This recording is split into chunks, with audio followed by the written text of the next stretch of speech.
Our next panel discussion is New Frontiers of Luxury Hospitality, Balancing Opulence, Approachability, and Transformative Experiences. Please enjoy this video.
To lead this spotlight, please give a warm welcome to the CEO and publisher of Robb Report Hong Kong, Mr. Tak Man, and please welcome the esteemed Ms. Candice D'Cruz, Vice President of Luxury Brands for Hilton Asia Pacific.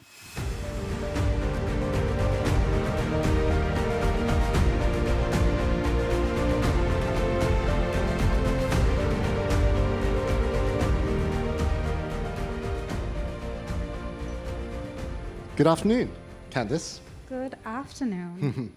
Thank you so much for coming. Thank you for having me. It was great to see that video. I'll do less talking about my brands now. As the luxury hospitality landscape evolves, travelers are no longer just seeking opulence. They're seeking meaning, connection, and purpose and memories. In this spotlight, Candice will explore how Hilton is redefining luxury across Asia Pacific, where it plans to surpass 150 luxury hotels. So I would like to draw on your leadership in expanding Hilton's portfolio and rising trends like personalization and cultural immersion. So this spotlight will be an in-depth exploration of how luxury brands are evolving to meet modern traveler demands. So I suppose the first question I'd like to ask you, Candice, is how is Hilton adapting its luxury brands, such as Waldorf Astoria and Conrad, to align with the growing trend of intentional whycations in the APAC region? And what specific strategies are being implemented to prioritize purpose-driven travel? So I'll start off by saying that it was great to hear the speakers earlier, and obviously there's a lot of commonality in our focus. Hospitality and luxury hospitality is truly coming of age when we talk about purpose, we talk about informality, we talk about access. So when it comes to us and our brands, I'm also a old world girl. So when I was hearing about giving second life to brands and having moments to be able to make a brand and have life again and talk about heritage and history and legacy, Waldorf Astoria stands for all of that. It is our biggest year this year. After 8 years of restoration and renovation, we have reopened the Waldorf Astoria New York, which basically is the heart of the brand. And with that brand, we're sort of signaling this new era when we talk about how do we go back to the brand, how do we go to the roots of the brand, but also find that balance as to where the brand is going and what does the new luxury traveler look for. So for Waldorf Astoria at large, everything that we do is absolutely rooted in its legacy, absolutely rooted in why it was created, the sense of innovation, going back into history when it first opened doors over a century ago in New York. But at the same time, what does it mean today in terms of this access, purpose, informal approach to luxury? So we've looked at different ways to bring that to life in the brand, make sure that we are speaking to the Zennials or the combination of the Gen Zs and the Millennials. Likewise, and that is a certain sort of percentage when we look at within the overall luxury customer. When we look at the Conrad brand, it is a more approachable luxury brand. It sits in the space of the contemporary luxury offering.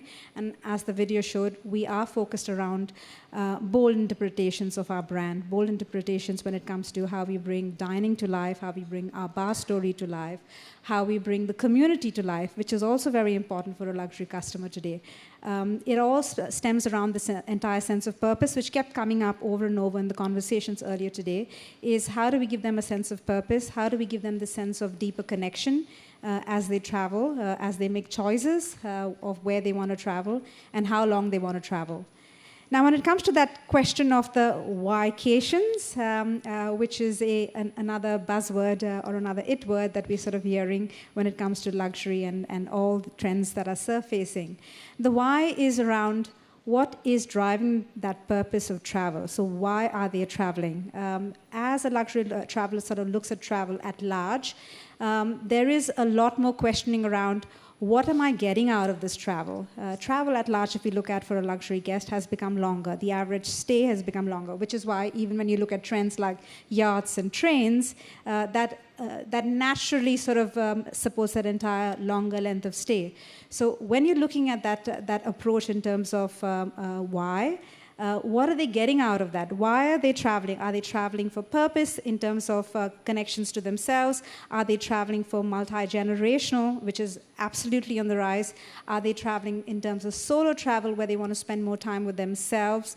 Or are they traveling to just learn a little bit more about something in terms of a destination, in terms of a hobby that they've probably put on the back burner? So that's a long answer to a short question, I think. That's a good answer. That's a good answer. And in what ways are you fostering a balance between opulence and iconic, such as Waldorf Astoria, the approachability in Hilton's luxury portfolio? And how do initiatives like partnerships with small luxury hotels of the world contribute to that goal? So I'd say luxury, if I have to sum it up, luxury is really about purpose. Purpose will keep coming up. Access and value. It comes down to how does purpose and access really bring value to the customer. But I look at it from a hospitality lens and sort of broaden that a little further in terms of that value. We need to create value for our team members. I mean, people really are at the center of our business, and we really need to give them that sense of value in terms of the world is their oyster.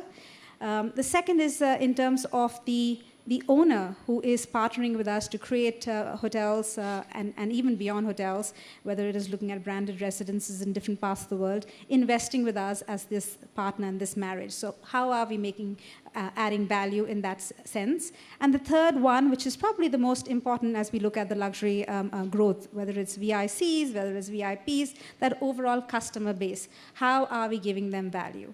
So when we look at partnerships, we look at it through those three lenses at large to sort of say, if you look at a bigger market, and the example that I would like to quote is Deepika Padukone. We partnered with her in India. Now, in India, with a population of over 1 billion, and with the tier 2 and three markets really driving this domestic travel. And domestic travel, if it's any measure, also shows you India's incredible possibilities for international travel. So for us to be able to reach the masses in India, you need star value across India to be able to tap into the tier 2 and tier 3 markets. At the same time, you also have to be able to find a balance with the niche audience that you want to reach within the Indian communities. And I'd say if you look at the millionaires across India, which is in the last 5 years has more than doubled, it sort of has concentration across three real markets. Mumbai, which has the highest percentage of millionaires, followed by Delhi and Bangalore. How do you make sure you're having conversations in these three markets with those affluent Indians to make sure that you are finding a balance with the masses, where you've got the star power, but at the same time speaking to those that gives you credibility.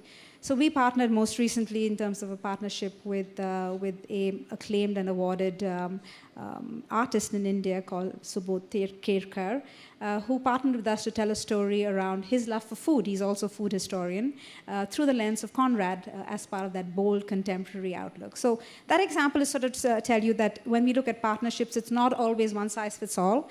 For a market like India that's so diverse, we had to look through two brands. Now, going back to small luxury hotels, and going back to, again, that access and purpose and value, as we look at our customers, how do we make sure that we give them that access and choice? So our partnership with small luxury hotels was to make sure that we could give our luxury customer a lot more through our loyalty program. And I was in Japan last week where we co-hosted with small luxury hotels their annual conference. What was incredible to hear from some of the owners, and it is largely single owners who are invested, they are individual owners in terms of access and in terms of ownership at large. They were incredibly excited about the relationship with Hilton because they've suddenly have some of their hotels driving 30, 40, 50% of occupancy through Hilton Honors, which gives them access they didn't have before. And for us, it gives our luxury customers more access in terms of choice of hotels because now we have over 500 hotels that they can choose from, and whether people admit it or not, there is still a certain percentage of audience within the luxury customer that likes the earn and burn, but likes, more importantly, the recognition beyond the earn and burn. So different things in terms of how we're looking at our luxury brands and value adds to those three different audiences that I spoke about. Great. And with so many hotels, and so, a few brands, some iconic as well and new, can you elaborate on the strategy that Hilton has in really incorporating cultural immersion, destination, and personalization to the different demographics of people that will be going to a certain property of yours? So to give an example, I know you have the full moon ceremonies at Conrad Bali, or the arts and crafts at Roku Kyoto. So it's really the strategy to create authentic and meaningful guest experiences so they have that loyalty to come back to that brand wherever that destination may be. I think the big change that's come out of, and there's so much of fatigue around the word, but it still sort of drives so much of the thinking, the innovation, and where certain brands have to go, the pandemic. Coming out of that, people have just started to spend so much more time planning. And again, someone spoke about time earlier. They want time back, and as part of wanting time back, they want to be able to go to brands who can get them out the door faster, quicker, smarter, and with the best possible itinerary. While you also have the likes of ChatGPT that can spit out an itinerary for you, they still want to speak to people in luxury. That people connection, that personal recommendations are critical. So as we look at our own programming, we've tried to make sure that each of our brands absolutely maintain their swim lanes, maintain their differentiation, but bring to life what they stand for. So with Conrad, everything around that is catering to this customer that is an acute planner. So we created a program called 135. We launched it earlier this year, which is really catering to what can you do in an hour, 3 hours, and 5 hours. How can we make you smarter, plan smarter? So you're looking up our website, so you're speaking to our team members, helping you get out the door faster because you want to spend more time in those activities as part of this deeper connection with the location, or deeper connection in terms of self-discovery. And talking about self-discovery with our LXR brand, as you sort of saw in our video earlier, it is about these individual experiences. It is about putting the location as in the forefront of planning, and location and sort of telling the story of what can be found within that space. So let's take Oman, since you brought that up a little earlier in Bali, as well as the Conrad a little earlier. So with Oman, we've tried to sort of bring that spirituality of Bali to life. How do we make sure that there's a sense of adventure? And for us, with the LXR brand, what drives the programming, if I may, is around this sense of adventure. So we try and make sure that adventure is there, and adventure means different things for different people, but you also have a certain sense of sort of picture in your mind when you look at adventure in certain destinations. So for Omana, spirituality absolutely comes to the forefront. Wellness absolutely comes to the forefront. So we've made sure that when we look at what's being offered at the hotel, does bring that destination to life through those lenses. And with nearly half of Hilton's global luxury pipeline focused on APAC, what are the key opportunities and challenges in expanding into emerging markets like India, particularly in the context of wellness focus and sustainable travel? I can only say what an incredible time it is for Asia Pacific just now in terms of leading the pack when it comes to luxury and what luxury can look like in the future. Whether you look at markets like India, whether you look at Southeast Asia and what's happening across Malaysia and what's happening across Indonesia or even Vietnam in terms of that access and the number of millionaires that are sort of taking shape across these markets. So an incredible time when it comes to luxury travel across APAC. Now, when it comes to our focuses and how we're sort of looking at certain areas when it comes to wellness, wellness in India is not a new subject matter. It's something that is known for a long time, whether it's yoga, whether it's Ayurveda. It's just that it's the customer that's driving it, it's looking at it very differently today. There's also this piece of adventure that I spoke about across India. So when we look at the overall population across India and how we are looking through the wellness lens, is yes, we want to look at wellness. We want to look at some of the must-haves in India, but they are looking at that sense of discovery. They do want as much of wellness when they're looking at the activities of whether it is the yoga or the Ayurveda, but they also want a sense of discovery. So as we look at India, we're looking at beyond just wellness. We're looking at what do the hotels stand for, what are the locations. I'd say I take it further in terms of this percentage of discovery. An area that we're seeing in India that is becoming a lot more interesting is the locations and off the beaten track opportunities. So around wellness, we're seeing a lot more in terms of mountain escapes. We're seeing a lot more safaris coming to life. We're seeing, alongside the wellness approach, we're also seeing a certain sense of discovery and adventure. Now, when we look at other destinations across Southeast Asia, I spoke about markets like Vietnam and even Malaysia.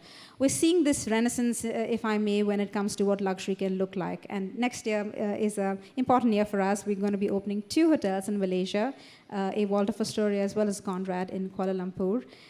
So for us, it's about how do we make sure that we are getting into markets where our customer wants to go. Where can we be in markets where there is this need or demand for something different and new, and how can we how can we find a balance between what does our brand offer and what does the market offer? What can you tell me about the growth coming up with APAC, with the luxury brands? I mean, I've just come back from Shanghai earlier this week, and we have our team here. We just opened our 2nd Waldorf Astoria in Shanghai.